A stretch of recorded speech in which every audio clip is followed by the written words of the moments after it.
So what are we starting out with? 3, 2, 1, action. Hey guys, it's me, AJ Brown 3, and today I'm going to be joined by my brother. Hi. And welcome to our new series, Let's Rant. Today's episode, we're going to be talking about why we hate My Hero Academia.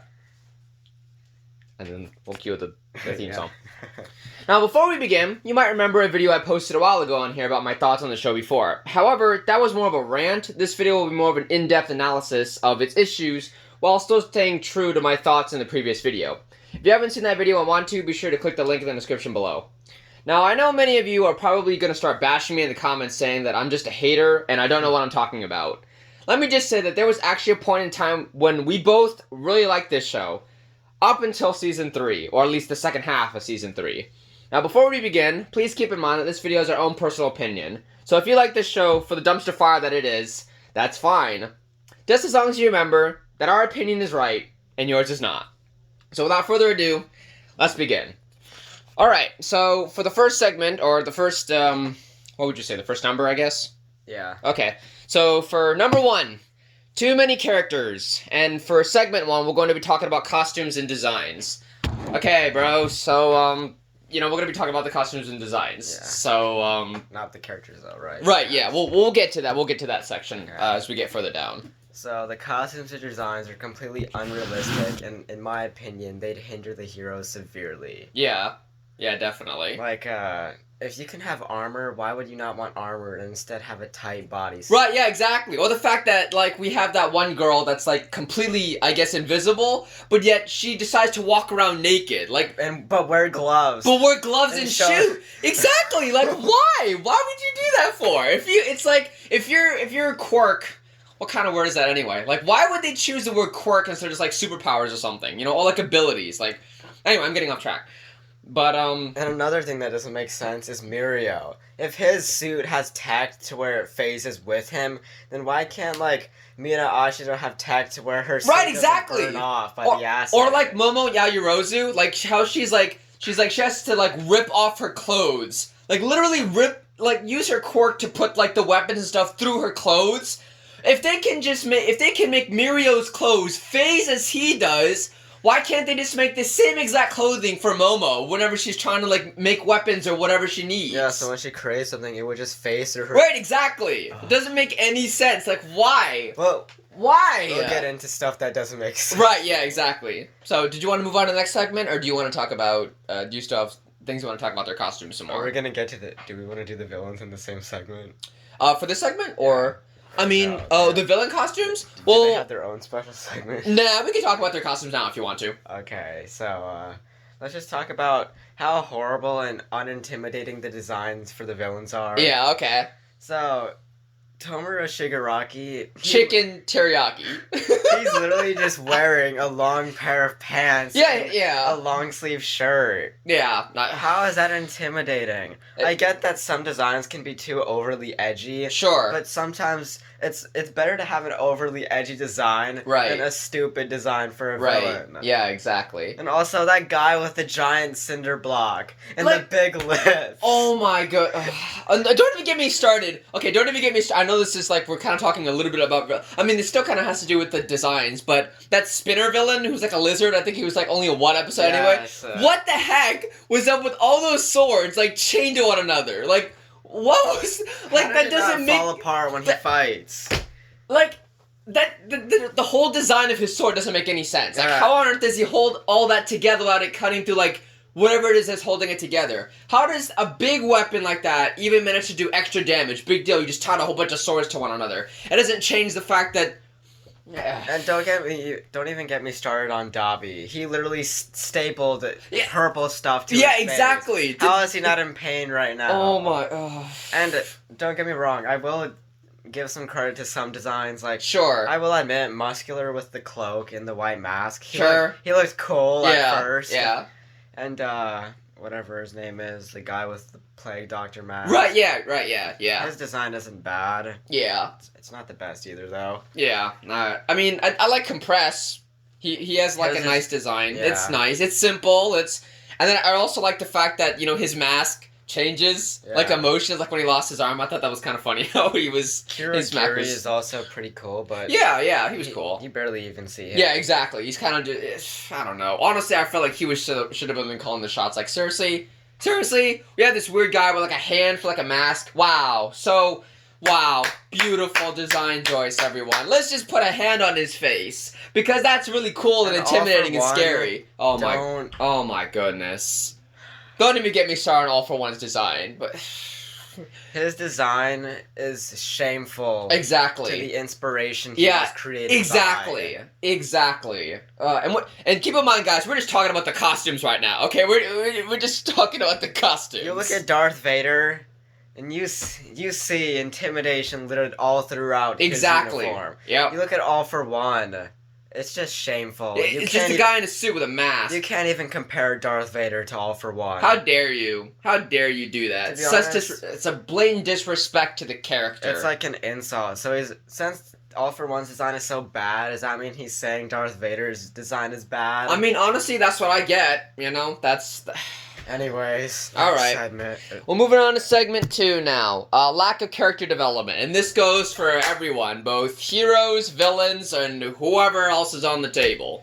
All right, let's start with Deku, the main problem. Oh man, but I think we already have a second segment for him. He's number 2, so we'll save him for like the second part. All right. So we'll just talk about everybody else. Okay. So just pick someone. We'll just talk about Class 1A in general. Alright, fine. So one thing that they all have in common is that we don't even get their motivation of why they want to be a hero. Exactly. Okay. So I know many of you guys, you're over here just like, I like this specific character. I like his personality. Oh, it gives me goosebumps every time like they steal the scene. Okay, but why? Why? Like, why do they make you feel this way for? Is it because of how they look? Is it because their their expressions? But like, how though? If you really ask yourself, like, are these characters motivated to be a hero? What do they want to achieve? Yeah, exactly. You may be like, but Uraraka's doing it for her family. Okay, that's one. What about the rest? What about the rest of the class? What about that guy who was like? No, you can't use the excuse and say they want to be the #1 hero. Yeah, don't do that. Okay, that's not a motivation. All right, that's just a goal that you want to achieve. Okay, that shouldn't be your soul. It's just like me saying, okay, I want to be the president of the United States. Okay, that seems like a pretty unreachable dream. Yes, you want to be the president of the United States, but why? Yeah, but why? Why do you want to? Like, if you want to be a #1 hero. Why do you want that? Is it for popularity? Is it for your family? Is it for yourself? Is it for your friend? You see, we don't know that for a majority of these characters. And they've had how long? Like, I think have they already started with season 4 already, I think? I think. Okay. And as I said before, we've only watched a little bit of the second half of season 3 before we just dropped the show completely. So I'm not sure if they've explored more of their backstories, but that's no excuse, because I've had 3 seasons, to go in depth about why they want to be a hero. They should have went in depth about the backstories a long time ago when right, we exactly. first met the class. Exactly! Like, why not just have an entire episode dedicated, like show and tell back in school, you pick something from your house that you like and you explain why you like it. Why is it special to you? Is it because of the person that gave it to you? Is it because how you feel about it? Is it the colors? What is it that you like about that specific object? But no, they don't give us any of that because the show is too busy either pandering or just making useless filler episodes that make absolutely no sense to the plot whatsoever. As a writer, you're supposed to write the characters in a way that the reader or the watcher, I guess? The reader, the watcher? The viewer, audience? Okay, yeah, sure, that's fine. It is your job to make the audience feel something with the characters. It is your job to make them relatable. Right, exactly. And it's your job to make them care for what they're doing. And when they're in these dire situations, I don't care. Yeah, I don't care because I don't know why they're doing this. So it's like, why should I care? Why should I care about any of these characters?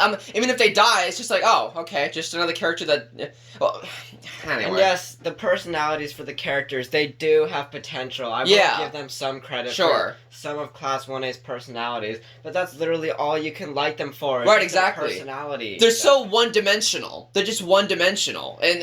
I don't even know why Kirishima wants to be a hero. I think they did cover it, remember? I think it was... I can't remember, it was so forgetful. It was, like, I think... Because Kirishima and that other guy, remember, who has, like, he can eat food?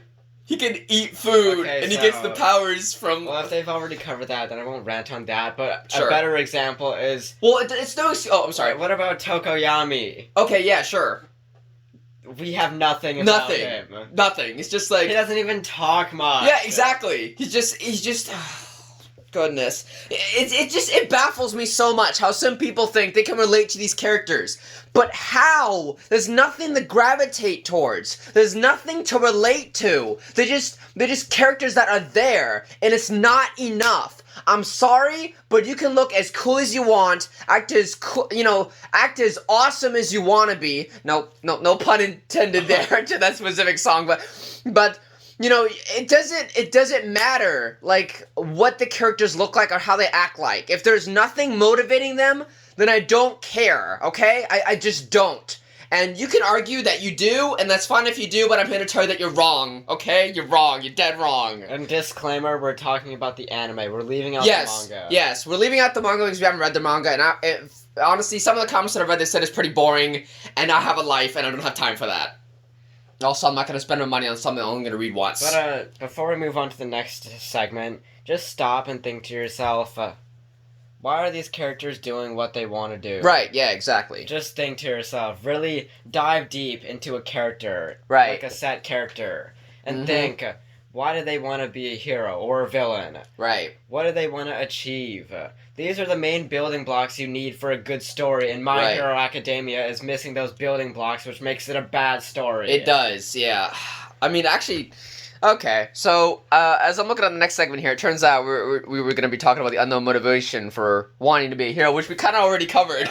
We kind of just mixed both the sections together, but you know what? It's okay. It's fine. We'll just skip. Yeah, it's fine. Segment. Okay, so the next segment is sexual innuendos. Now, if most of you don't know, this is I'm sorry, I'm over here trying to find the right words to say. Another word you can use for the scenes are hentai scenes. Sure, I mean. Look, very common. Yeah, right, exactly. So, for most of you that don't know, this show is targeted mainly towards, pardon my language here, I'm gonna have to definitely make this age restricted. It's targeted towards, teenage boys. Like, they're going through their hormones and everything, and they're starting to get those, urges, I should say. And basically, that's exactly what it's created. I think his name is I can't even say his name.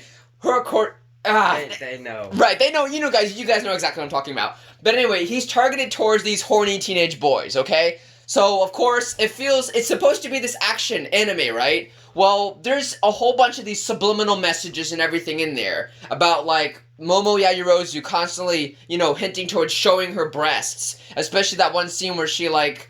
I forget what happens. I think, like, I'm not sure if it's Denki Kaminari who uses lightning, whatever, and it burns her way, the front part of her costume, and then Jiro is able to use, like, her ear to, like, whatever the thing is that she uses to listen to music or whatever, and she uses it to cover up her nipples, I guess. But, like, it's like, why? And then we have this... And what makes the scene even more stupid is, how do you not feel your front clothing come off? Right, exactly. She's not even ashamed about it. She's just like, even gives a little smirk to the camera, just like, oh yeah, everything's fine, it's okay. And Jiro's over here just, like, covering her up, like, goodness gracious, girl, have some dignity. Cover yourself up. Like, seriously. But it's like, there's boys around. Like, Every time Kaminari and Mineta are on the same screen together, you're gonna get one of those scenes. My gosh. Like the locker scene. Oh. And there's that stupid hole there for no reason. Exactly. Someone just drilled a hole in there. Right, exactly. And don't even get me started on Mineta, okay? That guy, honestly, I feel like he deserves his own segment that I didn't even put here. But, like, that guy, he seriously needs to be put to death. Like, seriously. No, let's do it. Next segment, Mineta. Yeah, next segment, Mineta, okay? It's just... Mineta is a complete waste of space of a character. If you could take him out of the show, nothing would change. If anything, it would probably be better. It would just remove the hentai scene. Yes, like, there's really... Look, when you're making an action cartoon, you need to really... You need to make a priority, okay, right here. What type of anime are you trying to create? Is it hentai? Or is it supposed to be some type of action anime? Which we'll get into the action of the show a bit later, and then in a later segment. but just his inclusion in the show is not necessary, and He's literally only there to please the guys watching. Yeah, exactly, and the simps, just so and the girls in there. We were talking about motivation earlier, but the girls, like, we have no reason. I know I'm kind of going back on a segment here. But we have no reason for Momo Yajirozu, to be there. What's her motivation? She already is rich. She has everything she could possibly want. She can create money. She can create money, for Pete's sake. And she's like, oh, I don't want to disrupt the order. I can't do that. Like, yeah, you don't want to disrupt the order, but you literally could. There's nothing stopping you from making unlimited money. I wouldn't be surprised if, like, half the money she has is from her quirk itself. And don't be telling me, that she didn't do that. They never really specify exactly, whether she did or not. So you can't be telling me, oh, no, she's pure. She didn't do that. Yeah, get the stink out of here, okay? Okay, next segment. Alright, I'm sorry. Got a little off track. Alright. It's okay. Alright, I'm sorry for getting off track, guys. Alright, we're moving on to number 2. And number 2 is why Deku is a terrible protagonist. Now, this list is a bit long, so... Okay, so segment 1. Mirio should have been chosen, not Deku. Why Deku is all around an awful choice. Okay, now we're going to be on this segment for a while. For All Might. Alright. Let's just talk about him. Sure. A reasonable choice. Even before he met Deku. Right. He was going to choose Mirio. Mm-hmm. And just because... Well, Night-Eye told him to choose Mirio. Honestly, right. Night-Eye feels like the victim here. But anyway, go ahead. Yeah. Keep going. But no, he chose Deku. Just because Deku saved Bakugo from the slime monster. Yeah, exactly. But Mirio, he already has training. He has, if not the most... powerful quirk. Yeah, exactly. The dude can phase through literally anything. Are you serious? Just imagine having that combined with All Might's power. Also, he's already an adult, so he can probably handle the power. Right, exactly. I mean, the dude's already jacked. Okay, he's already jacked. He seems like he's already matured quite a bit, and he seems like he cares a lot about people. It's like he's all around the perfect choice for... Deku cares a lot about people too, but... He just has an inability to do things himself. He just... Which is why everything's handed to him. Exactly. But we'll get to that later. We'll get to that later. Okay, what else? Now, we could talk about what Deku should have been. Did you want to skip down to that segment? Or, like, do you want to... what do you want to do? Let's just go in order. Okay, that's fine. Okay, next segment. Deku has character development off screen. Yes, okay, so I know many people are gonna say, but Deku has matured so much as a character. It's just like, maybe he has, but most of the time it's been off screen. Like, I think, what is it? It's been, okay, I'm gonna be brutally honest here. I haven't seen the show ever since we dropped it, so some of our information may be a bit wonky, but I can definitely tell you, if you were to go back and watch it, you would find that some of these statements that we're telling you right now hold actually a lot of weight. Don't take our word for it. You go in there and you go back and watch the anime, and then you come back and watch this video. Be sure to leave the comments down below if we're wrong about anything, because we will gladly acknowledge you, okay? So, anyway, from what we've seen throughout the show, we see Deku evolving. Well, like 1 through season 3. Right, exactly. Season 1 through 3. Right, so at first... It shows like he's struggling to use his powers to the point where it's like he's breaking his, fingers, his bones, his arms, and literally everything. It's pretty disgusting.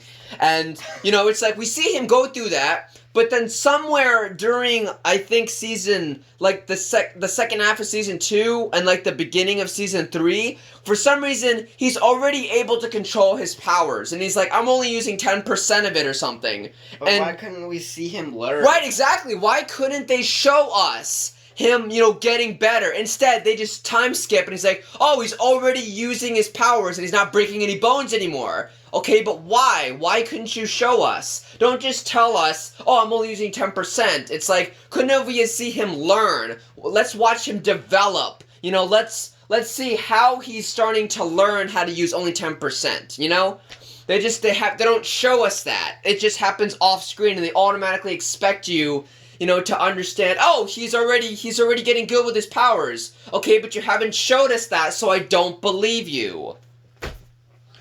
Do you have anything else you want to say? Yeah, he might have some.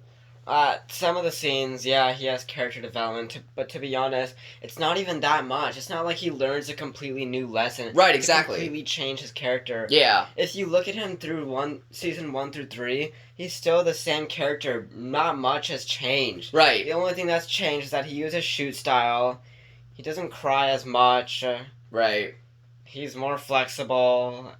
And honestly, I can't even find anything else. Yeah.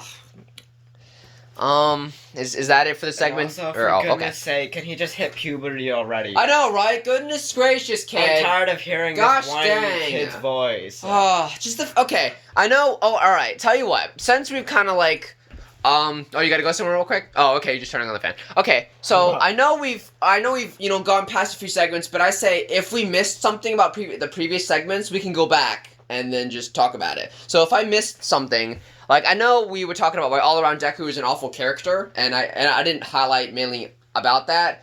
And it's just, overall, well, I think we have, oh, okay, right, yeah. So, anyway, just to go back on the previous segment before, why I think he's an all-around, an awful character. I know we already mentioned earlier that, the powers should have gone to Mirio and not Deku.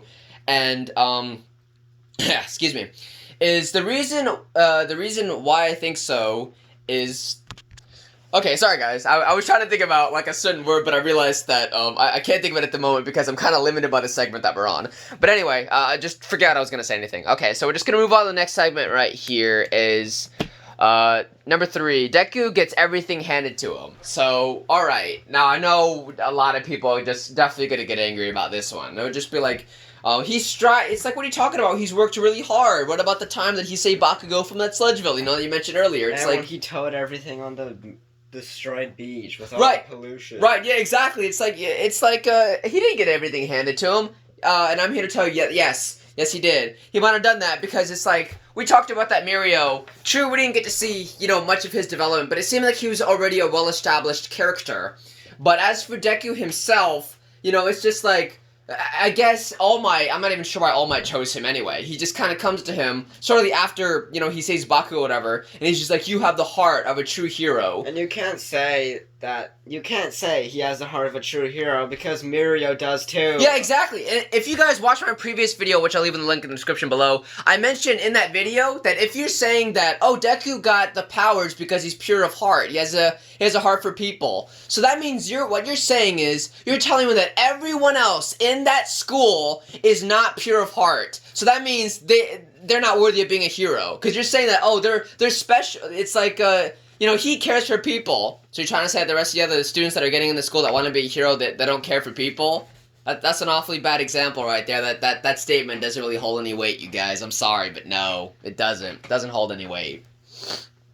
And even after, when he's trying to beat Night Eye, I forget... Right. Oh, no, I remember. I know it's... Okay. So, there's this scene, I mentioned this in my previous video, too. I can't remember exactly what happens in it exactly, but all I know is that I'm not sure if he wants an internship or he wants to be, like, under Night Eye's wing or something like that. But anyway, he tells Deku, okay, I'll let you... It's so stupid.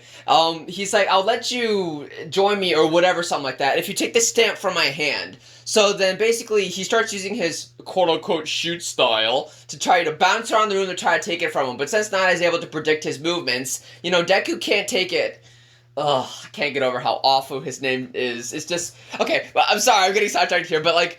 What kind of name is Deku? That just doesn't sound like a hero name, like All Might or Superman, Huh? That part. Oh, okay, I'm sorry. I'm sorry. Alright. Anyway, so he's trying to bounce around, trying to get the stamp from in his hand or whatever. So then afterwards, he ends up, I think he gives him a certain time limit, and it's like, he doesn't manage to make it, not as like, you failed the test. And he's just like, but if you notice, he bounced in every area of the room except my All Might poster that I have over there. So it's like he didn't touch it whatsoever. I'm like, oh, so that's all that matters? That he didn't touch your stupid poster hanging from the wall? And then it's just like, and then I can't believe I'm actually uttering these words. He actually tells him, literally, go back and watch the scene if you don't believe me. He's like, I was always going to let you join me, whether you took the stamp from my hand or not. Are you serious right now? Are you flippin' serious? And just think to yourself before you start going down in the comments, disproving our statement right here. Yeah, okay. Just go back and think to yourself, has Deku ever lost a scene that's serious? Right, exactly. Excluding the tournament, because that was just all for fun. Right, exactly. Has Deku ever lost anything serious? No, he hasn't. And that's the thing. He never really suffers from any consequences, okay, for his actions. And the consequences he does suffer, he gets over them in a span of like 2 episodes. Right, exactly. I'm going to give you a brief summary before we move on to the next segment, because I can cover it more in the next one. Is a good, let me give you a representation of like someone whose actions have consequences. Spider-Man. Okay, Spider-Man, my brother over here, he just got finished watching almost all of the original Sam Raimi trilogy, which is amazing, by the way. And most of all, that he really covers, you know, the consequences behind his actions. Despite Spider-Man being as good as he can be, he's trying to be the best hero that he can be. Even though he beats the bad guy, Peter Parker still ends up, you know, getting shafted for all his decisions. Because it's like, Spider-Man, I'm mainly talking about Spider-Man 2, is that a lot of his decisions affect Peter Parker in a negative way, even though he's always doing the right thing. But Deku right here, because he gets everything handed to him, he has no consequence for his actions. So if he makes a wrong decision, all the hero just pat him on the back, just like, it's okay, man. It's fine. Now, here you go. It's all good, man. It's all good. And there doesn't leave room for character development if we don't get to see him fail. And it's awful. It's awful writing. And I will fight you if you disagree with me. Ugh. What was it? Now, one thing about the horrible designs for the heroes and stuff is that, okay, so let's just assume they have secret identities. Right. And even if they don't, this still makes no sense. So, yeah. If they have secret identities, their costumes literally give away their entire face. Yeah, you're right. It does. Half the time they don't even wear their, you know, mask. Like, Deku he never puts on the mask at all. Except in his first costume with Gets Exactly. But he only gets to wear that one once anyway. So it doesn't matter. And so, the only characters I can think that don't show their face is the guy with multiple arms that can create ears and orifices from them. Yeah. Or Mezo Shoji, I think his name is. I mean, even Mina Ashido, I think, puts on, like, the standard, like, Robin type mask. There's only one person that's pink in this I know, right? My goodness. We'll get to that in a different segment, too. And even if they don't have a secret identity, you can easily just hire an assassin to follow them home and hunt them down. Right, exactly. That's all you need. Yeah, right. Exactly. They don't seem very... they don't, in like a real life set. We're trying to we understand that it's fiction, but you have to establish some boundaries where it's grounded. I'm sorry, but like in reality, you know, if you don't wear a superhero mask, Spider-Man wears a superhero mask. It's fiction, but he understands that his secret identity is really important. Yes, I know Superman only has glasses and doesn't wear a mask. But, and I don't know how... He doesn't need to wear a mask. He's so powerful. Exactly. So even if someone would actually probably come after him, or even his loved ones, well, he's Superman. Unless they have kryptonite with him, and he's good. And he's Batman, good, y'all. too. Right, exactly. Example. Perfect. Yeah, exactly. Also, one thing I've always loved that it's usually never highlighted, but you can already guess, what makes masked heroes so cool is that enemies can't see their humanity. Right, so sure. If anything, it makes the hero more intimidating. It does. Okay. Actually, are you done? Are you done? Or no. Oh, okay. Go ahead. Continue. Like Batman. One thing I love about Batman is that the thugs in Gotham City are so scared, or Arkham too. Right. Yeah. Sure. Okay. Like the thugs in Gotham City are literally so scared of him, but if he were to take off the mask, they'd realize he's just a normal person. Right. But since he doesn't, it makes him seem so much more intimidating than he really is. Yep. And that's You're what right. makes masked heroes so cool. I mean, yeah. So it makes... I mean, I know he's not a hero, but Darth Vader's pretty cool. We didn't know what he looked like when we first saw him, you know, in Star Wars. He was just some maskless, or not maskless. He was just a masked, you know, villain. And the same thing goes for The Mandalorian, which is, you know, a really hit show. I didn't know what he looked like either, and I thought he was awesome. He was a really cool guy to root for, because I'm just like, I don't know what's beneath that mask, but hot dang, he's awesome, you know? But anyways, next segment. Alright. Okay, Deku personality, hero name, and why he wouldn't make a good hero. Okay, so now we're just gonna basically take all the points that we made before and just combine all of them in this one. So, basically his personality, it's not good. It's not good. And anyone else who disagrees otherwise, I'm sorry, but you're wrong. The fact that, you know, he acts like a child half the time. It's like, you having a good heart can only get you so far. And I'm sorry, but, like, his hero name, Deku, really? That's the best the writers could come up with. Deku, we'll call him Deku.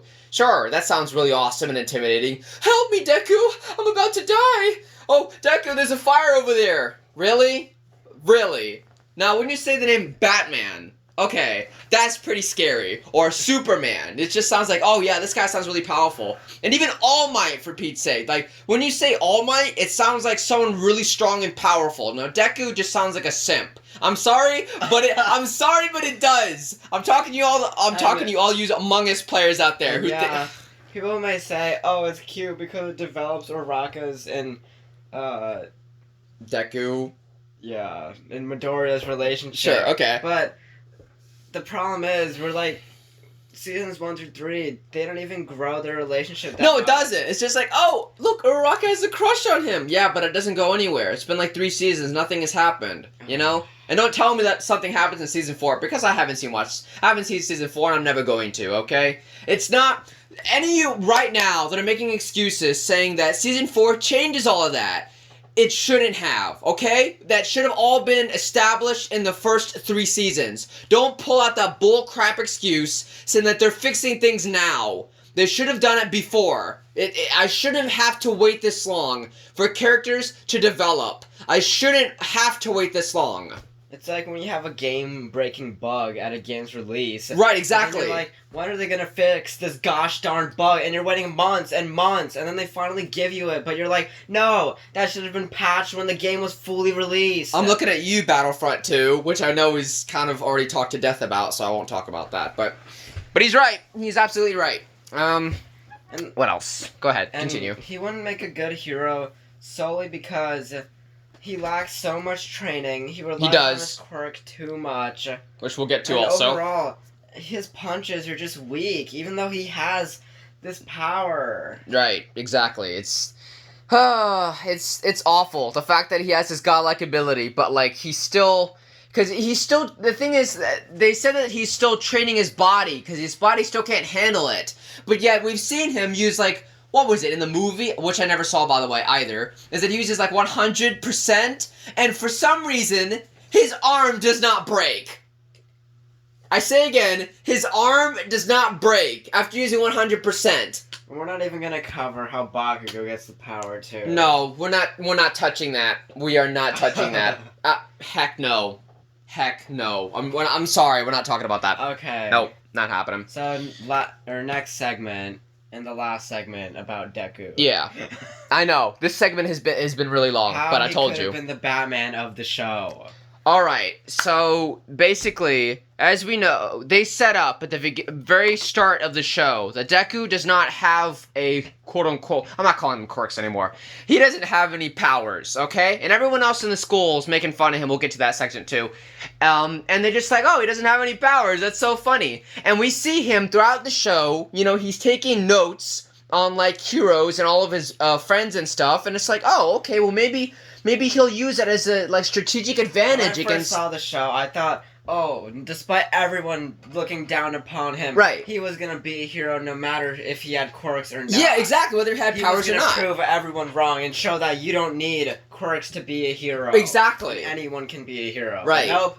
In this world, you can't be a hero without a quirk. Right, sorry, exactly. Kids, your dreams are ruined. Yep, pretty much. It's like, sorry, it's like you don't have to actually work hard for the things you want. No, it just gets handed to you. I know I'm kind of going back on another segment again. And that's the problem of why Deku doesn't make a good protagonist, because you can't relate to him. No, you can't. I'm sorry, but no. No one... I forgot to mention this in the segment beforehand, but like, you know, it's the whole reason why I don't like the new incarnation of Spider-Man. Like, it's just like... even in there, he gets everything handed to him by Tony Stark, who's rich and he can afford everything. Like, the suit that he made that himself from, like, a hoodie or whatever. And that was fine, because that's, like, something he made himself. But then later on, he meets Tony Stark, and he gives him this brand new suit that's already made for him. I'm sorry, but that's not realistic at all. I'm sorry, but I have to work hard for the things that I want. I should have mentioned this way earlier. I'm not gonna get a car handed to me. I'm not going to get a job handed to me, because that's not life. Life doesn't just hand you things. You have to work hard for the things you want. I don't have a rich person... Huh? Unless you're rich. But I don't have, sorry to break it to you, but I'm sure me and along with everyone else who's watching this show does not have a rich boyfriend or someone like that who's gonna just magically hand it everything that you want to you. I'm sorry, but that's just not realistic. It's just not. I'm sorry, but it's not. And I disagree with anyone else who thinks otherwise. And that's why you can't relate to Deku, because he just gets everything handed to him. He does. And like, there's no way you little scrawny piece of garbage, there's no way that you would get All Might's power. No, yeah, exactly. What a one-time coincidence. Exactly. Especially when Mirio was such a better choice. I know we've talked about this, earlier, but I can't emphasize enough how bad Deku was for the choice. It's really bad. And now that makes All Might seem really bad because Mirio worked thousands of times harder than Deku did. He was ready. He was ready. And Night Eye was right. I know everyone's just like, oh, but it was supposed to subvert expectations. It's like, no, it just makes All Might look like he's stupid. That's all that it makes him look like. Because he made the wrong, I'm sorry, but he made the wrong decision. He did it, and I'm gonna call him out on it. He made the wrong decision. And him picking Mirio would make the show even better. Yeah, exactly. I would have really liked the show a lot more if I saw Deku be like this Batman of the show. Exactly. Oh yeah, we're gonna get. Yeah, exactly. No, this is the segment. Yeah. I know. I totally forgot. I know. I got off track. I'd like to see it where he works around the problem, outsmarts his enemies, besides just going in there with brute force like every other hero, and that's what sets him apart. Exactly. So I was gonna talk about this before I got distracted. But, like, when he was taking notes of, like, the heroes and all of his friends and stuff like that, I thought that he was going to be, like, this Batman-like character, as my brother over here just said. It's like, you don't actually have to have powers to be a superhero. And I thought that's what they were actually going to do. So it's like every time he would face a villain, he would have to use his wits instead of, the abilities to outsmart the villain. I mean, think about how much more engaging that would be. And it would raise the stakes so much higher. Because I would care about, like, oh, wow, this villain looks really powerful. How is he going to come out of this? So then, if he's getting beaten around or whatever, it looks like all is hopeless. But it's just like, he can still think to himself, he has to have a weak point somewhere. It's like he's relying on his powers too much. I have to think of another way to take him down. But no. Halfway through, like, I don't think it's even like the first or second episode, they abandon their own rules of him not having any powers, and then just give him powers anyway. Like, what was the point of setting that up if you're just gonna abandon it altogether? So now it's like, I'll just make him already have power. Exactly, because now he's just, okay, to coin a phrase, when everyone is super, no one will be, okay? He is no longer special, okay? Deku was special when he had no powers. Now he's just like everybody else, and I don't care about him anymore. Because it's like all those notes he took was for nothing. Because now he's probably never gonna use them. He'll just brute force it, just like All Might does. So he's just gonna be exactly like the so-called #1 hero. He's not gonna be different in any way whatsoever. And him being the Batman of the show would have made the fight scenes with him a lot better. Exactly. But no, we get stuck with #3, action scenes. In the first segment of it, backstories during the fights. Okay, now this right here is a common trope that's always in anime. I haven't seen... I don't really like to watch anime all that much, but from what I've heard, it happens a lot in Naruto. I think somebody said there's literally a 4-episode flashback. So it's a fight that takes 4 episodes. 4 episodes! For a fight to start and end. And because most of it is flashback scenes. And at least that's what I've been told, but from what someone, I believe them. I believe it. Now here's a common trope I've seen for most of My Hero Academia's fight scenes. Mm-hmm. The hero will fight the villain, the hero's on top at first, then the villain gets the upper hand. Somehow. Hero's about to die, but he has this flashback of his friends, and suddenly, oh, I can do this! Yeah, I can stop the villain! Yeah, exactly. It's like my friends, my family, with them, I feel like I can do anything. It's just like seriously, how often, okay, I mentioned this in the previous video, how often, you're gonna stand now, yeah, how often are you gonna have a flashback when you're fighting for your life? I'm sorry, but like, that only happens when your life flashes before your eyes. But like, this is a fight scene, okay? No one wants someone to put the pause button on a high-octane action scene. Can you imagine if Spider-Man or any other like the Avengers, let's say, Iron Man was about to take on Thanos, and while he's fighting him, we get flashbacks of Iron Man 1, Iron Man 2, and all his moments of him like, wow, I remember when I was Tony Stark, I was selfish. Then I met Yinsen, and then I was in the cave, and then I made the Iron Man suit. It's like, yeah, I understand. I know how you became Iron Man. I know. And then they finally get back to the fight, but by that point, I've lost all interest. Because it's like they just had to... It just ruins the flow. It ruins the flow. And I don't care what you say about that because it does. And I hate that. I hate it so much. How it's like almost in every anime show. I just don't like it. And that's only one problem out of like 3. And that's not even a grave problem, but the next one is. Yep, Next segment, boring action. Now, I know a lot of people are going to be like, what are you talking about? The action is phenomenal. It's like Dragon Ball Z. I've never seen that show, but I've never really had an interest about seeing it either. Alright, so let's look at all the Yue Class 1 versus Class 1B, 2B? I have no idea. I think it's 1B. You're talking about the tournament, right? Yeah. Okay, the tournament fights, alright. Let's take Kaminari versus the Vine Girl. Rip off Poison Ivy. Basically, yeah. Honestly, now, here's what he does. He merely goes, 70 million volts.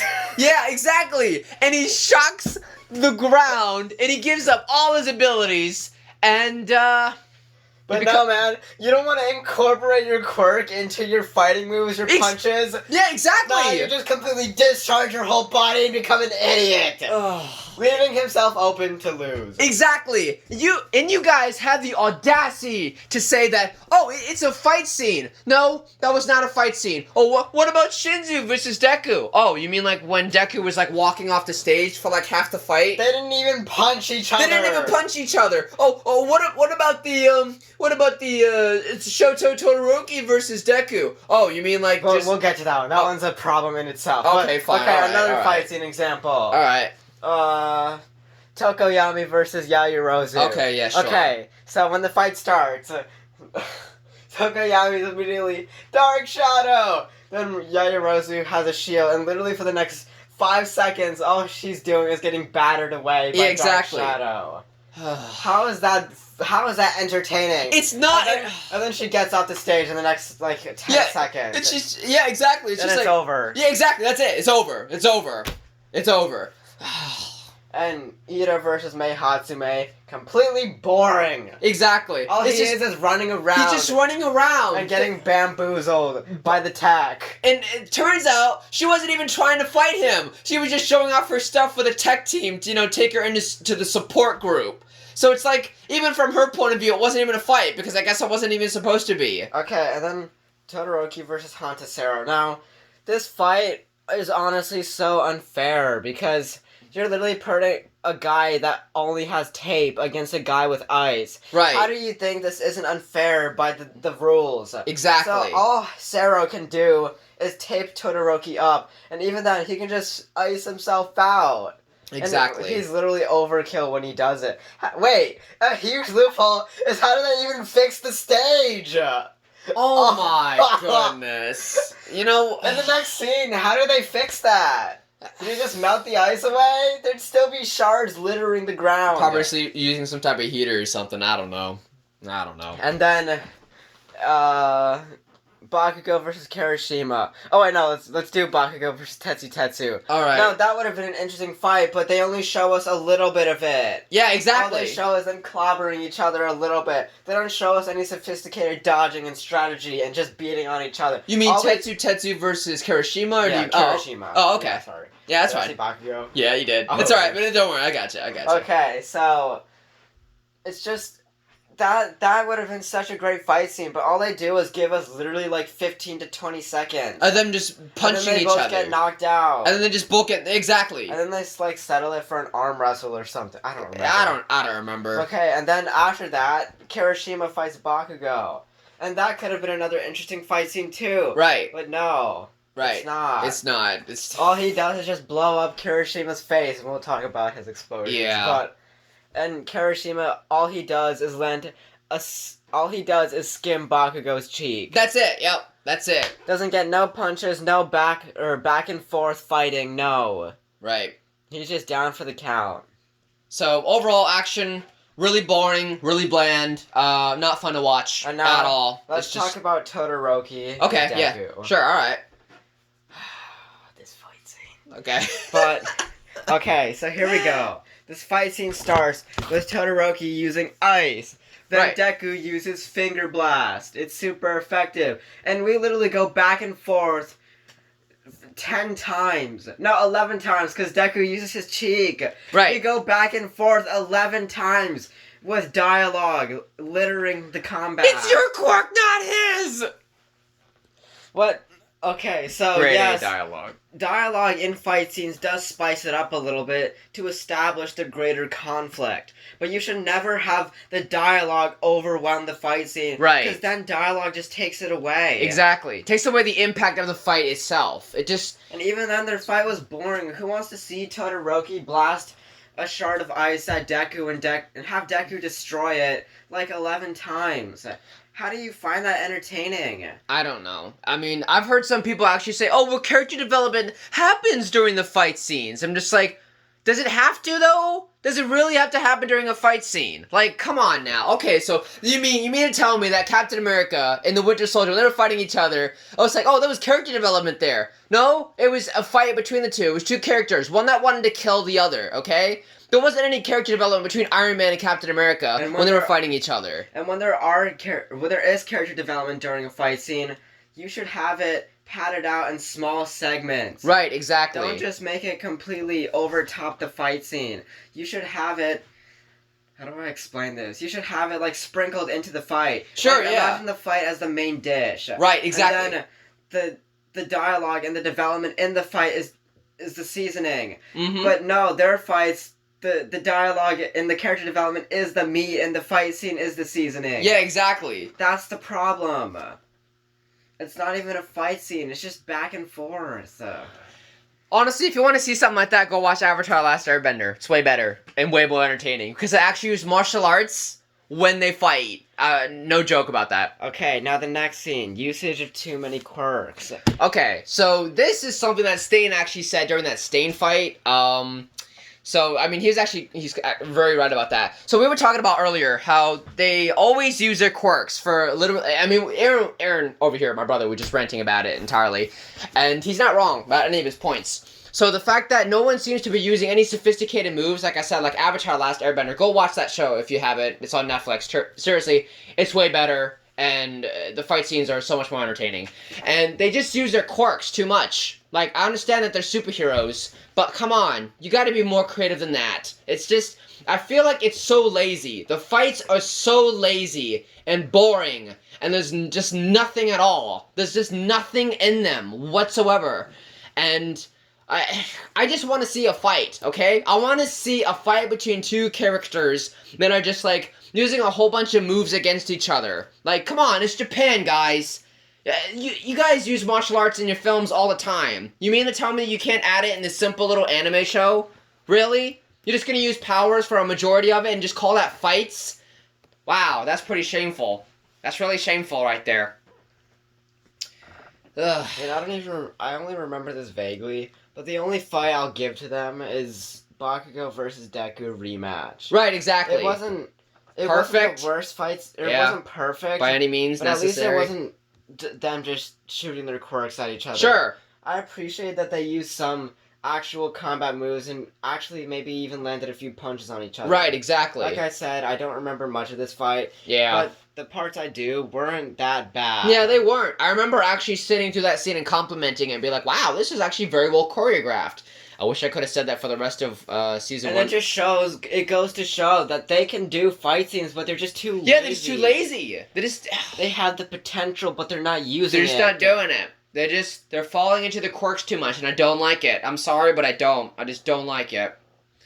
I'm not sure if there's really much more I have to say about this segment. I think we've just covered action scenes enough. Alright. So now we're moving on to, let's see over here, number 4. Wow. Oh, okay, we're slowly approaching the end. Okay, so number 4, lore, quirks, and broken logic. Okay, I think now we can get to the good and nitty-gritty stuff. In the first segment. Segment 1. Bullying. Alright, you have something you want to say about it? There's a lot of problems with bullying, and most shows tend to do it right. Yeah. But My Hero Academia, on the other hand, does not. So, let's just talk about how Bakugo and his stupid friends that we only see in one scene. They only see one scene. how they bully Deku. And yeah, I get it. Yeah, Deku has no quirk. But the characters that have weird quirks that change their look, yeah, they exactly, should be getting bullied. Exactly, and like Cactus Head in that one scene. Exactly, what the heck? Also, or Koji Koda or whatever his name is. Right, yeah. Isn't he the one with the weird limbs? Like he speaks to animals. But oh yeah, what is wrong with his face? I'd bully that kid any day rather than Deku. I mean, what about the guy with the big tail? Also, like that's not weird or strange at all. What about the guy who can who has a whole bunch of arms and limbs, gimmick, eyes and extra hands and stuff like that? It's just like, oh, sure, that's not disturbing. That's perfectly normal. He looks like an absolutely normal human being. Like, sure, we're not going to make fun of him. And don't even get me started on Mina Ashita, who looks completely non-human whatsoever. Oh, no, we're not going to make fun of the cute little pink kawaii girl who has horns and, her skin is pink and the fact that her eye... What are they called again? Like the white part of your eye? What's it called? The sclera is black. Yeah. And the pupil is a ring. Yeah, we're not going to make fun of them. They're normal. They're totally normal. We have people walking around like that all the time. But we'll make fun of this kid who looks absolutely normal but doesn't have any powers. When Gang Orca, when he was growing up, oh my gosh. Body, yeah, exactly. How did nobody bully him? How did nobody bully this guy? You go jump into the ocean with your pod. Oh my goodness. Come on. Wow. But it's bad. The bullying is just in itself is horrible. It's inconsistent. And that's all we have to say about it. Yeah, pretty much. There's nothing really we have to say about it. Get the point. Exactly. It's just it doesn't make any sense while they're bullying someone who looks absolutely normal, just doesn't have any powers. Okay. Especially when you have way weirder looking kids in the class. Doesn't make any sense. All right, now I'm excited for this next segment. All right, segment 2. Stupid quirks. All right. Now, as many people have said before, some quirks turn you into an absolute unkillable god. Yep. While some other quirks turn your head into a... Do you want to just put two stupid quirks and then quirk logic just together? Yeah. Do you want it? All right. We're going to put the 2 segments together then. So, go ahead. Just quirks in general. I like the name. It's a cool idea, but... It's executed poorly. And it's so unrealistic. It is. You can see a character that has a cockroach face. Yeah, exactly. How does a quirk do that to How does that work? Like, how are you... Okay, so you come out of the womb, and you have a cockroach face. Honestly, the fact that you were not... No, I'm sorry for this joke. The fact that you were, not aborted the minute you came out is a little questionable. Also, if you had a cactus face, your mom must have been in so much pain with your spikes. Exactly! How does that... And don't even get me started if you have, a head the size of, a basketball or something, alright? Or, the fact that you come out looking like a dog. Like, a dog head. You just gave birth to a dog. Oh my... Wow. An abomination just came out of me. I'm so proud of it. Hooray! Kill it. Abort the child. I'm sorry for that joke. But it doesn't, the quirk logic and just it doesn't make any sense how it works. I don't know, someone out there, you know who you are, they said that, but that's what makes it special. No, it doesn't. It just makes it sound stupid. It's just, look, okay, so, I don't understand. I really do not understand how people, nobody sat down and questioned, does this make any sense? It's a unique idea, yes, but from a logical standpoint, it doesn't make any sense whatsoever. How is it that some people end up with quirks and some doesn't? And if there's a logical explanation in the show, I'm sorry if I can't remember it, but just that sometimes they say that, sometimes they get it later on in life. So you mean to tell me that I can be born to look normal, and then for some reason after I hit puberty, I start getting dog ears, and I look like a dog? Okay. Let's talk about Mina Ashita. Okay, fine. So when Mike Man or whatever right, okay, yeah. announces her quirk, it's her quirk is acid. Acid, yeah. She can excrete white sperm-looking acid from her skin. Now, but that doesn't give any explanation of why she looks like how she died. Right, exactly. Why does she have pink skin? Why does she have... I would at least like to hear them say the acid discolored her skin. Yeah, sure. If anything, tell me. Yeah, exactly. Exactly. It doesn't even need to be rocket science. Just make it something simple. Right, sure. I'd at least like to be given an explanation. And yeah, people may say, this doesn't matter. Yes, it does matter. It does. It breaks the world. It does. It breaks the logic of the world that you have set up. Because you haven't... Keep in mind that this is revolved around real events. Right, exactly. And yeah, the cities are fictional, but we're still focusing on human beings. And when you focus on human beings, it's obviously still connected to Earth. Exactly. Okay, I was trying to think of some more stuff, but I think that's it. So just overall, just think to yourself and say, does this make sense? Yeah, does it? And don't give me that excuse like, oh, it's fictional. It's fictional. It doesn't matter. Fictional yes, it does. Should still have if you set up your world, boundaries. it needs to make sense. It needs to make sense within the context of what you set up. You can't just ignore it and just say, does that really make any sense? Yes, it needs to make sense. I'm sorry, or also, because it's like, if you're super careless about like your lore and it's not consistent, then why should the rest of the audience care? Why should we care if it doesn't make sense? And the problem is we don't care. We overlook this because we don't care about it. Right, exactly. We just automatically are beloved, or we automatically think it's beloved. How it's like, oh, quirks. Yeah, so cool. quirks. That's so cool. It's like how you can have a dog head. You can have anything you want, but it's like, but it doesn't make sense. It doesn't make any sense. And I'll just leave it at that. So, or else we'll be here forever. All right. Okay. Explosion logic. This one might be pretty short. Though. Yeah, this one may be pretty short. I feel like we could have mixed the two, but that's okay. Anyway, explosion logic. I'm mainly talking about a specific character named Bakugo, okay? So, I don't want to sugarcoat it, but let's just say it. Bakugo's explosions don't make any sense. They don't make any sense. And here's why. So, we have this scene where Bakugo explodes Kirishima's face. Right. And naturally, an explosion, or like even dynamite right in front of your face, it'd blow your brains out. It would, yes. Yes, it would. Yes, you may say Kirishima's hardened, but he even does it to whatever his name is, the one that's a jerk and can copy quirks. Yeah, that's right. Is it Monoma? Yeah, that's it.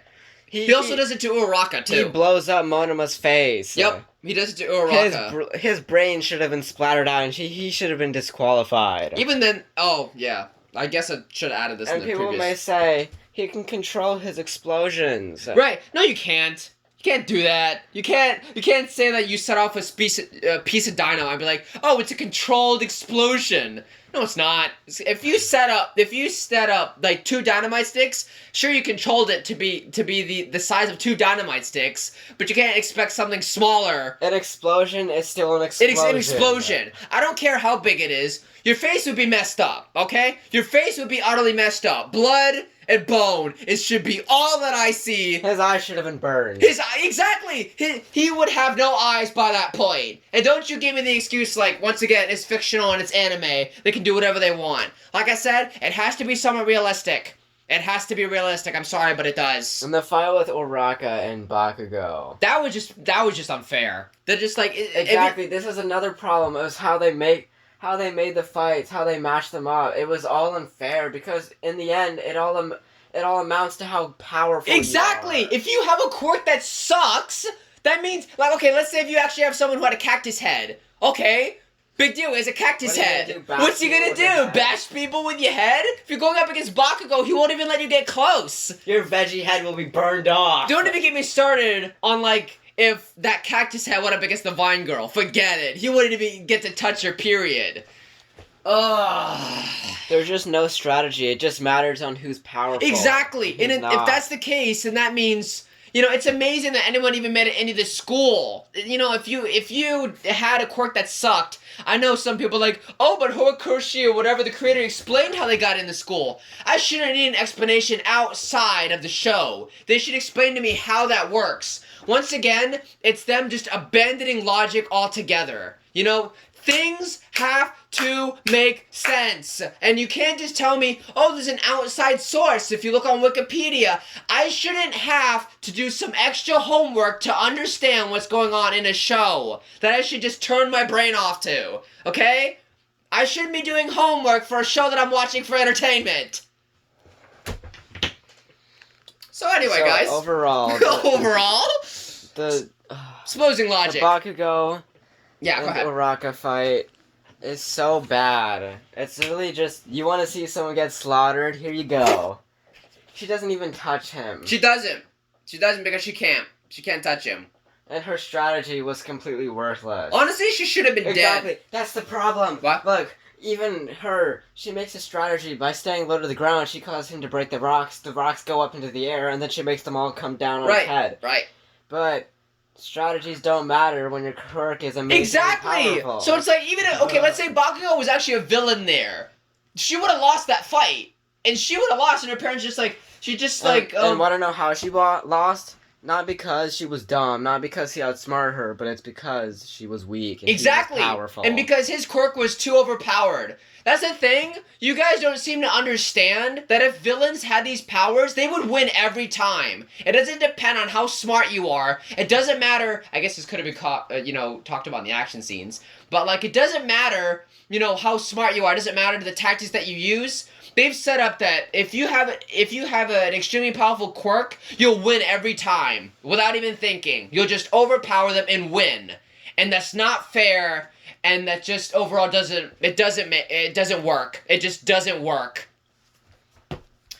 All right, so that's explosion logic. Okay, now we did. Yeah, now it's OP hero logic, which is I guess we just kind of already covered. So I guess we could just skip past that one. Wait, but we haven't even talked about Godzilla, the ripoff. Well, does he really?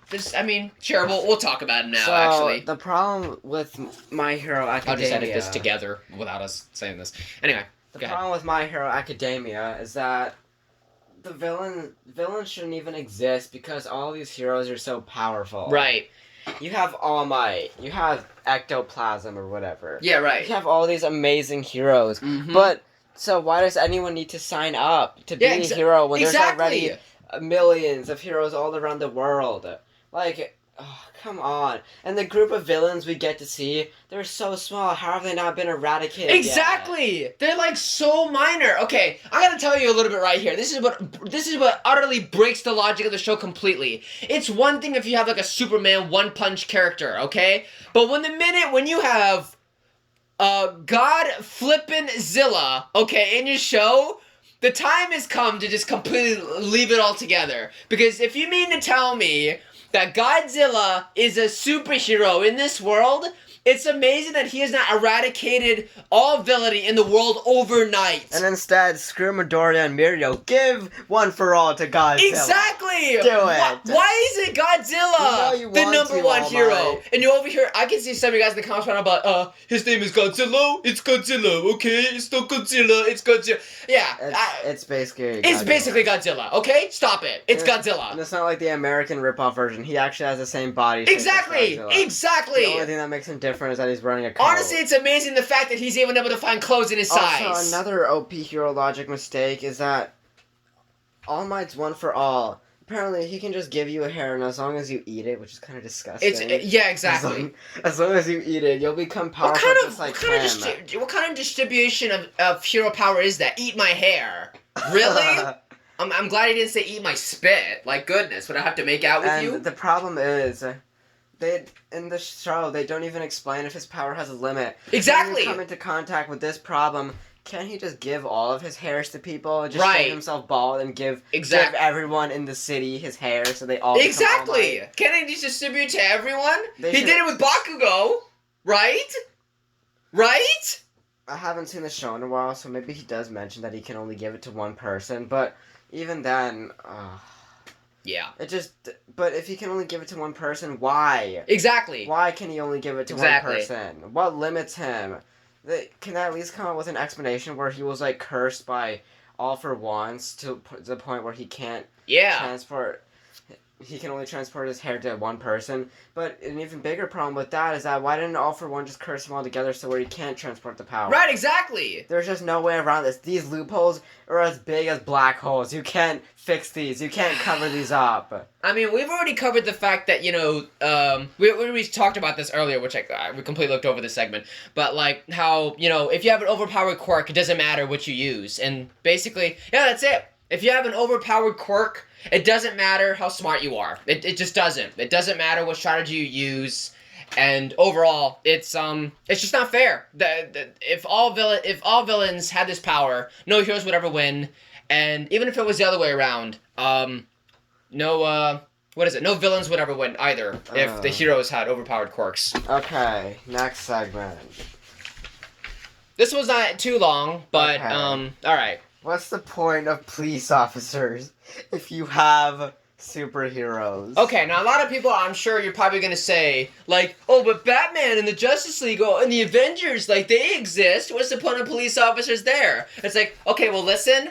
The Avengers are a team of, like, if we're counting the originals, we're not counting Black Widow or Hawkeye because they don't have any powers. If we're counting the 4 original Avengers, Thor, even Iron Man doesn't have any powers either, but Thor, Iron Man, Hulk, and Captain America, there's only 4 of them. Now, if you're talking about all the Avengers, yes, there is a massive group of heroes, but the thing is that there was already a police force already established in that world because superheroes started to, show up in the Marvel Universe. It's not like they were always around, okay?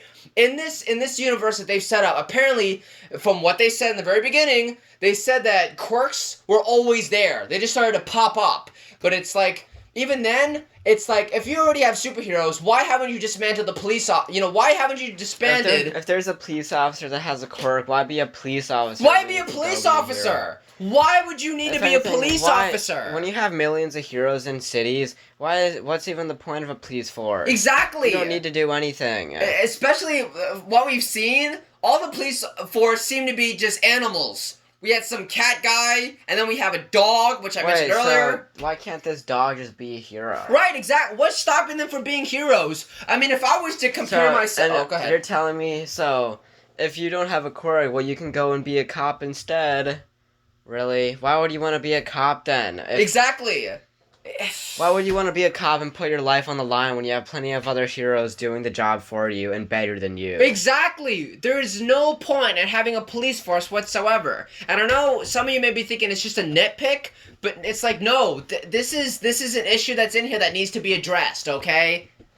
Ugh. Okay. Anyway, I think that's it for this segment. All right, what's next? Oh, you skip the page. Over here. Okay. Lack of originality, number 5. All right, so this is mainly a jab. I know some people are definitely gonna get mad at this one. So this is gonna be mainly a jab at the creator Hiroshi himself. So number 5, lack of originality.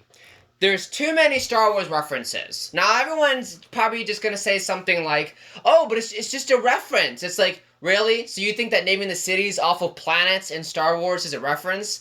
Nah, I just think that's just a lack of originality. He just felt lazy one day. He's just like, you know what? I love Star Wars. I'll just make the cities based off the planets. It's like, there's no difference. Yeah, there is. Places and planets are locations, okay? His big bad villain is supposed to be Darth Vader. Which, honestly, as I mentioned in my previous video, is a blatant disrespect to the character. Like, seriously? You're gonna base this guy, who's a joke, off of Darth flippin' Vader? Are you serious right now? How dare you? He doesn't even get anything accomplished. He doesn't! And that's not even... I mean, this is a separate segment. I'll talk about this later. But, like, once we talk about his motivation, it's just disrespectful, okay? It's utterly disrespectful and it's disgusting, alright? How dare he? How dare he touch one of my favorite villains in all of Star Wars history? I'm sorry, but that is awful, and I just don't like it. I'm sorry, but I can't stand that he based All For One off of Darth Vader. If someone watches My Hero Academia and then watches Star Wars, I feel bad for you. Yeah, seriously, go watch Star Wars. Go ahead, watch Star Wars and watch My Hero Academia. And I dare you to put these two characters beside each other, and you tell me which one's better. And don't give me the whole excuse like, oh, All For One has awesome quirks, and Darth Vader can use the Force. Dude, he can flip and Force choke you, okay? He can flip and Force choke you. He has a lightsaber, all right? You up with his lightsaber. Right, exactly. He would totally own All For One. Totally. Hands down. What else? I already talked about the planets, Star Wars. What else? Oh, yeah. I forgot to mention this, too. He also based... You probably didn't know this, or maybe you do if you guys are hardcore simp fans. He based a majority of his characters off of the Marvel characters. You know that, what is that guy called? Kamui Woods. Yeah, that's it. He's supposed to be based off of Spider-Man. Okay? You probably didn't know that, but he is. Even ask the guy himself. He's a huge... You see, there's nothing... Okay. There's nothing wrong with you being a big Marvel fan or a big Star Wars fan. And there's nothing wrong about you tossing a lot of references to here like, hey, this guy's kind of like Darth Vader. But if you cannot live up to the expectation, or at least, add it as just a reference, just something small, then there's no point in adding it whatsoever. If you're gonna make that, the core of your story, you're just being lazy. Now you're just being lazy. And Mount Lady is obviously Ant-Man. Yeah, exactly. I think so. I think she's based off of Ant-Man. I think someone's probably gonna be like, she's based off of I think it's like some other random Marvel character that I can't remember. Is there like a Marvel female character that can also be Wasp confused? can also do that too. Wasp can also do that too. Anyways, next segment, copying of other anime. Right. Okay, so next segment, copying of other anime. So if you have a sister that watches a girl anime and got you into it, right, you'll know what Little Witch Academia is. Right. And I think that whatever the creator of My Hero Academia's name is, his sole inspiration was based off of Little Witch Academia. Because, okay, take Ochaku Uraka and take Akko from Little Witch Academia. You know what? Hold up. Just put both of them together. I'm actually going to give you 2 pictures right now. Okay, here's Uraka, and here's Akko. You cannot tell me that they don't look at least somewhat similar. This is not a coincidence, because he was originally going to have Mount Lady be the main character. Right, exactly. Except Mount Lady would have Akko's design. Right, exactly. Also, if you guys have ever seen Little Witch Academia, I'm going to put 2 scenes right here. And this is the one from this is the Little Witch Academia opening. It's this scene right here. And then it's this scene at the end. Like, look at that. I'm going to play these 2 side by side right now. Look at these 2 scenes. Look at these 2 scenes. Reaches for the flower. It is literally a shot-for-shot remake. You cannot say this is a coincidence. This is blatantly obvious. It is. Like, seriously. And you guys might be saying, oh, it's just inspiration. No, it's not. It's copying, okay? It's a direct copy and paste. It is. And I'm sure he's copied a lot of other animes, but I only watched a few. I think from what I've heard that many people have said, this isn't from my source, but I've heard a lot of other people out there have said that I just said his name, One Punch Man is, basically All Might is just One Punch Man. He just beats the villains with one punch, and it's over, and I could definitely see that. And they said they copied a lot of things, like Bakugo was supposed to be the rival of Deku, but they copied that from Naruto. They copied actually a lot of stuff from Naruto. If you don't believe me, do some research. There's actually a lot of similarities there. I haven't seen Naruto, so I can't tell you if there is, but I'm just telling you from the sources that I know about. Okay, next. All right. Segment. Stupid rules. Oh, here we go. Number 6. Stupid rules. Okay. This is mainly talking about the Stain arc, which only lasted for like 2 flippin' episodes or something like that. So basically, if you remember, after they fight Stain, then they go to the hospital, and this police officer Doghead, goodness, I feel like I honestly feel like giving this guy some chocolate, seriously, I'm sorry. I'm sorry. But, and he tells them, he's just like, great job for catching the villain. However, I just want to tell you that in any disregard, you are not allowed to hurt the villain in any way, because you're students of a school. Seriously? So you mean to tell me, if I was in this universe, and I was to get mugged, someone broke into my house, and I'm not a hero, it's a villain that breaks into my house, okay? He goes in to steal my stuff. I am not allowed to hurt the guy in any way, shape, or form. So my goal is to just let him do whatever he wants to me, or my wife, if I am married, and then just let him get away with it. That's the rule you want to set up in this world? It's amazing that the villains haven't taken over the world by this point. You know? It's just, it doesn't make it, really? Just, you can't hurt the villain in any way, shape, or form. Not even if you're defending yourself. Can you imagine if the rules were actually like that in real life? Really? That's the law. If the villain's attacking you, you're supposed to die. Yeah, exactly. Just accept your fate. Just wait till the heroes get there. Honestly, we live in a world now where the pizza guy gets to your house faster than the police do. So if that's the case for this world, it's just just wait till the heroes get there. Yeah, sure, alright. So until then, I'll just let him rob me and take whatever he wants then. Right? Anyway, I'm not even sure if there's any... Also, the tournament training is stupid. Oh, yeah, sure. Yeah, go ahead. Rules. The tournament training is utterly pointless. Let's talk about the scene where they're throwing a ball and they're all doing... There's like a montage of them doing these stupid little tasks.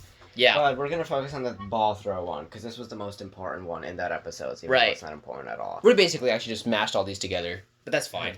So, the problem is with the ball thing is that how is this gonna come in handy in the future? When you're training the army soldiers to go into war, you're not gonna teach them how far, or you're not gonna see how far they can throw a ball. Right, exactly. You're gonna see how good their stability is with a gun, how steady their hands are. You're gonna train them to be jacked before they go into war. But no, for these kids, you get these small little tasks with training. Right. Yeah, exactly. They don't even get to have 1v1 duels with each other. Nope.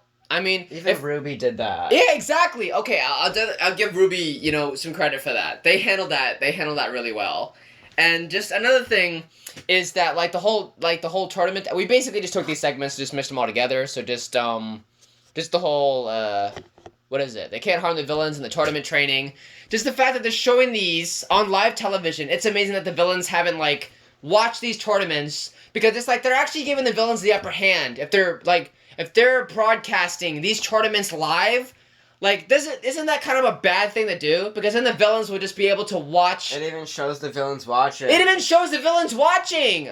Are you serious? How do they not take advantage of this? Because now they know about every single hero in this school. How are they able to, overpower them and defeat them? They saw all of their weaknesses, basically. Right. Oh, my goodness. It's so dumb. Alright, here we are. We're at the final number. Number 7. Villains. Okay, now if you guys watched my previous video, you would understand that I was very, very pissed off about how they handle the villains.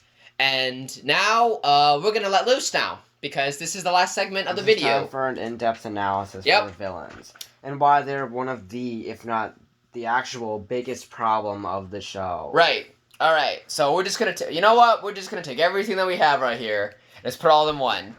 Segment 1, no motivation. Segment 2, they're not intimidating. Segment 3, stupid designs. Let's start with no motivation. So, let's ask ourselves, why does Shigaraki want to be a hero? I mean... Chicken teriyaki. Chicken teriyaki. A villain. But he might as well be a hero. But why does he want to be a villain?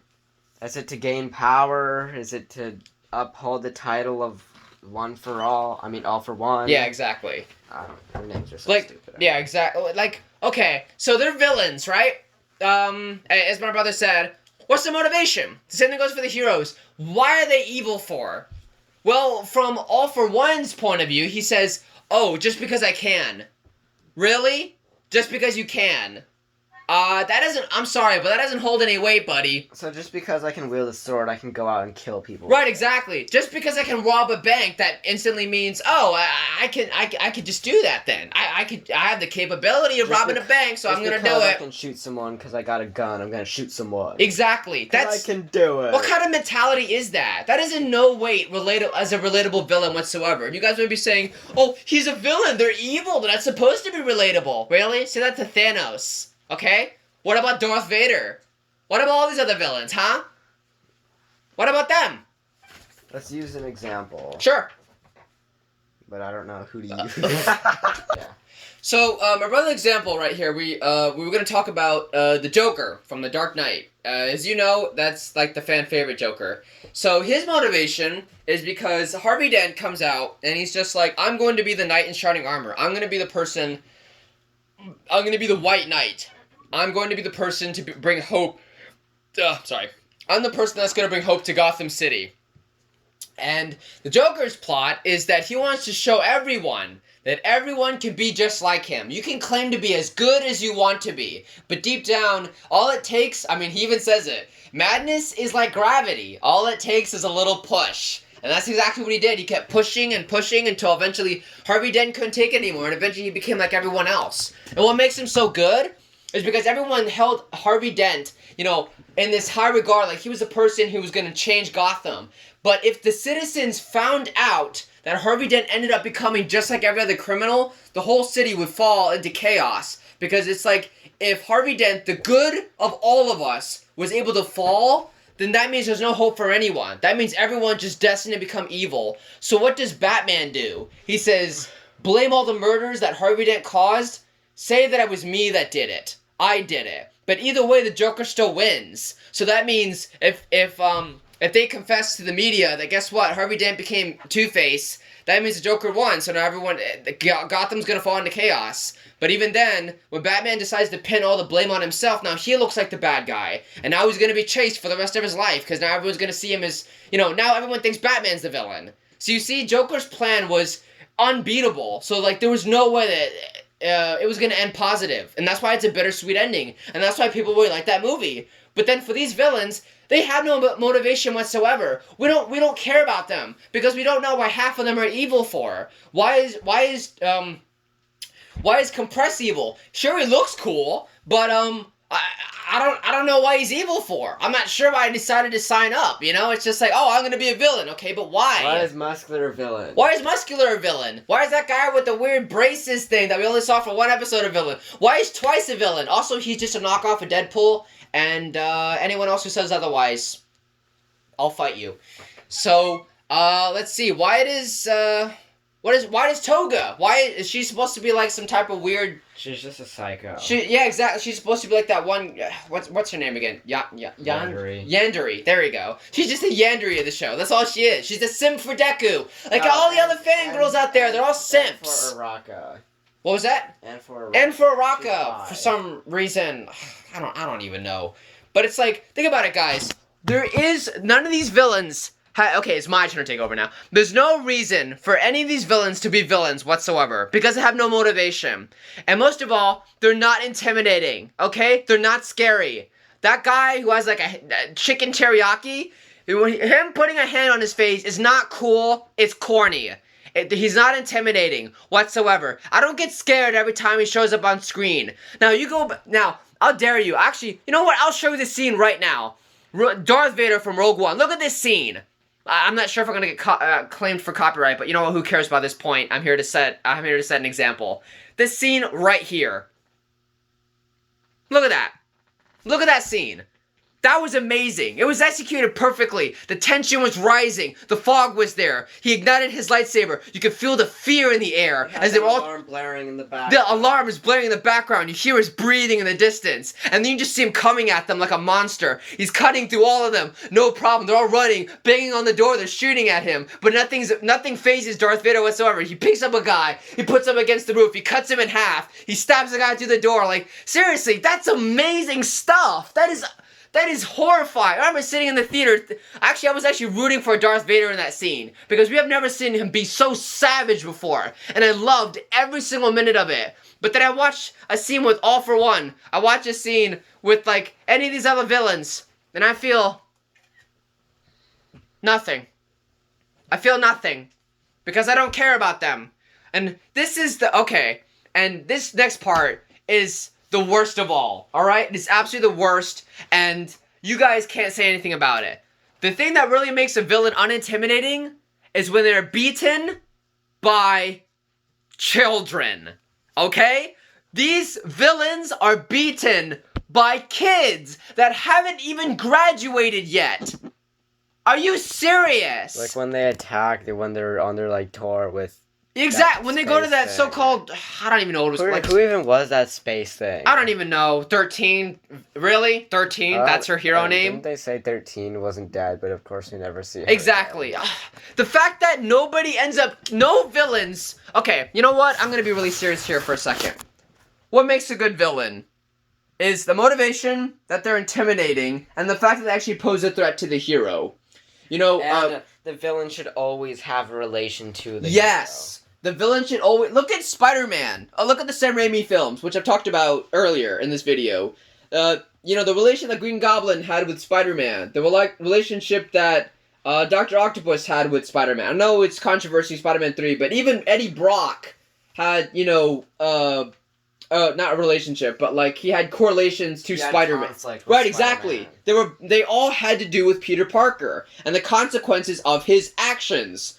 But the villains have nothing to do with Deku, so why are they fighting Deku Exactly. and these other heroes? Oh, just because I can. And that's the biggest excuse. What ruins your villains entirely is just when you have them beaten by children and just overall they're just incompetent and they're stupid. Overhaul, which I've heard from a lot of people, they thought he was really cool, but then they ruined him because he just gets beaten by Deku and like I think Mirio was helping with the fight somehow. I can't remember what was happening. I didn't even finish watching the fight, so I don't even know. Killed at least a few heroes. It's the villains what they should have done is built up his reputation. Yeah. Show like news of dead heroes or something. Right, exactly. Heroes that have gone quirkless somehow. Build up the suspense. For goodness sake. But this is the show's, all in all, in conclusion, this is the show's biggest downfall. This is its weakest point. This is its weakest point. Because I can't be invested in a story where the villains are not intimidating, they're not cool, and they have no motivation for what they're doing. What's the point of Toga getting Deku's blood? Exactly. We didn't even see what happened. Well, I think yeah, exactly. Maybe they showed it, but I didn't get that far in it, so I don't care. I don't care. And now let's talk about what also makes a bad villain. Not intimidating and stupid designs. We already talked about why they're not intimidating. Right. But intimidation really relies on the design of the antagonist. Exactly, right. So let's just take a villain that has a really cool design.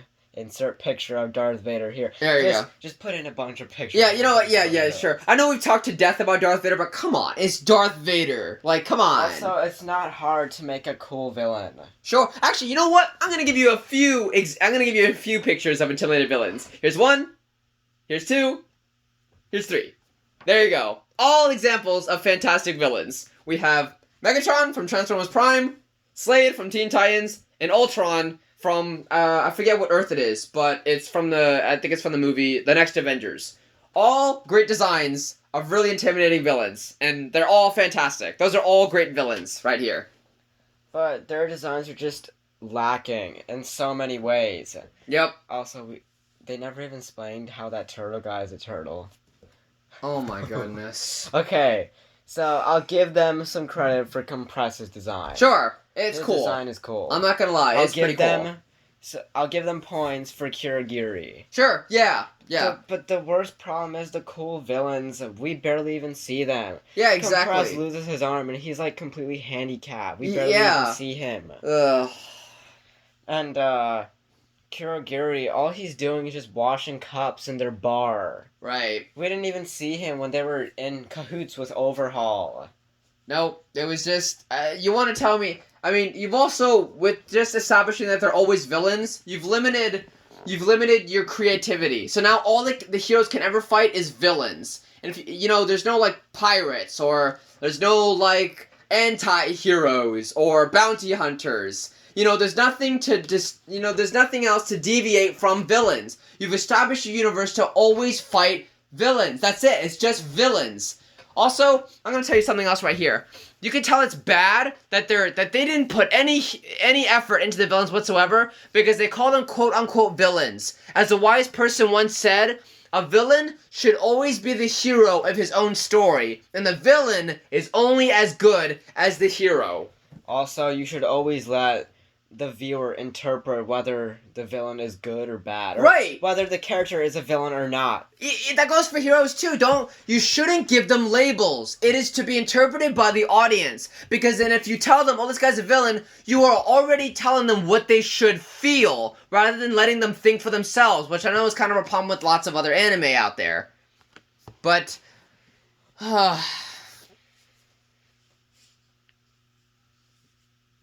Also, you remember that scene when Dobby burns those thugs in the alleyway? And he's right. Like, you guys are a worthless waste of space. Yeah. Yeah, Dobby, so are you. What have you done? Yeah, exactly. What have you done? All you did was burn a few kids in trailers. Right. Actually, he didn't even kill anyone. No, the villains do not kill anybody. So if any of you guys out there feel intimidated by these guys, something is wrong with you. You're a weakling. Something is utterly wrong with you. The lack of intimidation from villains has been completely lost in movies and television and apparently now in anime. I don't care what you think. These villains suck. Okay, they suck. Your argument is invalid. I don't care what you say because you're wrong. You're absolutely wrong. I just don't know how someone can look at this and think they're intimidated. Hey, look at this. Look at this? How? Also, their designs just make no sense scientifically. Exactly. How does chicken teriyaki breathe with that hand on his face? How does Compress's mask work with his quirk when he puts people in his mouth? He can't, because the mask is over his exactly. What? Like, how? And what is that giant thing on Toga's neck? Oh my! What the heck is that? I have no idea. Why did Dobby staple stuff to his face? What does that benefit him with? Does that help him with his quirk? Does it help him control it? But designs I like are ones that enhance the character's abilities. Those are my favorite types of designs. Whether it looks ugly or not, it's always cool when you have the design enhance the ability, because then it makes sense for why their uniform looks the way it does. Right. Their uniform has no reason to look the way it does. It's like they just threw something together for a stupid Halloween party and came in and like, here I am. Yep. Also, can that at least establish intimidation? Like, not even All For One could kill All Might. Right, exactly. He couldn't even do that. He couldn't even kill the Gene Man. The guy that wears, like, pants on his face. Who we've never seen again. He couldn't even kill him. He couldn't kill anyone through that entire scene. A problem with the fight scenes as well is that I hate when they tell you what they're doing. Like, when All Might, for example, in the All For One to All Might fight, and All Might gets punched, but he swaps his power to another arm. Right, exactly. Like, he's transporting his power to another arm. Yeah. I definitely knew that already. Exactly. It's just... A bunch of anime have those problems. You don't need to talk to me like I'm a toddler. I know what's going on. Yeah, exactly. Let the audience think for themselves. You can't say this show is for kids when you have this right here littered all over it. Yeah. Yeah, I'm definitely gonna include that in there. This video is definitely gonna be getting demonetized for sure. It's definitely gonna get demonetized.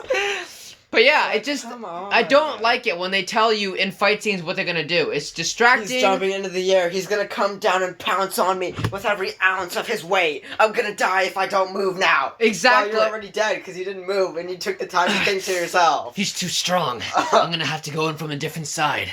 Maybe if I can use his size against him. Maybe I can go in from the right side and give him... I'd rather have the character's actions demonstrate that rather than their thoughts. I hate it when shows give us the thoughts of a character. You can always... You shouldn't let them go inside their mind. You shouldn't let them speak out loud. Right. Unless it's really important. Yep. When it's in a fight scene, that fight scene is not really important because it's only going to happen once. Yep. That encounter will only happen once. And I just hate it when they're telling me what's happening when I should be able to interpret it to myself. Like, don't tell me that you're going to go in from a different angle. Show me that you're going to change up your position and go in from a different angle. Don't tell me that you're going to swap your fighting form. Show me that you're going to swap your fighting form. Basically, show, don't tell. Exactly. This show does the opposite with their fight scenes. They tell and don't show. Until after. Yeah. Ugh. I wish All Might could have... I wish All For One could have killed All Might to instill some sort of fear. I know. But no, he just erases All Might's powers. And you might think, oh, that's so sad. But it's nothing compared to if he would have killed him. That would have made everything just go downhill. That would have put so much suspense. Right. It would have raised the stakes. Because then Deku would have been left without a mentor. Because then he would have to learn to teach himself. Would be like, I can't rely on All Might anymore. I have to do this on my own. Exactly. But no. He needs to be independent. And the villains can't even kill one person. Overall, the villains are awful, and I disagree with any of you who I can't even find my words to say. Okay, so that's the villains in the nutshell. Now, let's have a bonus segment and talk about what we like. Okay, sure. What I do like about what? Which is just in general. I like the animation. The animation is very nice. The character designs, well, sometimes they don't make any sense. And the character designs are good when they don't have their costumes on. Right, yeah, the characters look really nice, I will admit. It's satisfying to look at these characters. Right, exactly. How bright they are and how cool they look. Yeah, exactly. So I could definitely tell there's some effort definitely went in there. And their theme songs are pretty fire. Yeah. Not the more recent ones, but the 1 through 2 or 3. Yeah. Those are pretty good. I will give them credit for that. And as I said before, some of the costume designs are pretty good. Yeah, they are. They're not bad.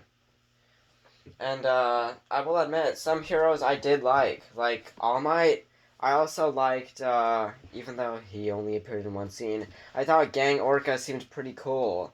I thought he could have been this really cool dude. Like, he seems like a villain, but I saw him as like this chill guy. Right, yeah. In Ectoplasm, we only saw him for one scene, but he looked really cool. He was really cool. I wish I saw him more. It's like, the characters they do put effort into, they don't show us. And I just want to see them show us these characters. Almost all the professional heroes look really cool. Like, what was his name? Red Rampage or something? Red Riot? Well, no. You mean I see. The figure that he looked up to. I can't remember his name. Wasn't it Crimson Riot or something? I think something like that, yeah. Something like that. But yeah, he was cool too, but we never got to see him. Yep. The only thing we saw was him interviewed. Right, that's it.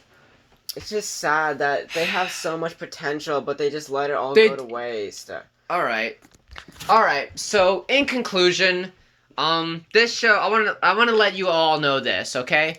My brother and I, when we first saw this, I could admit that we liked it. We liked where it was going. You know, it had some issues, but we were willing to look past that. But now, over time, upon closer inspection of the show, we realized that there's a lot more flaws in here that we first initially thought. And yes, there was potential here. There was definitely room for growth for these characters.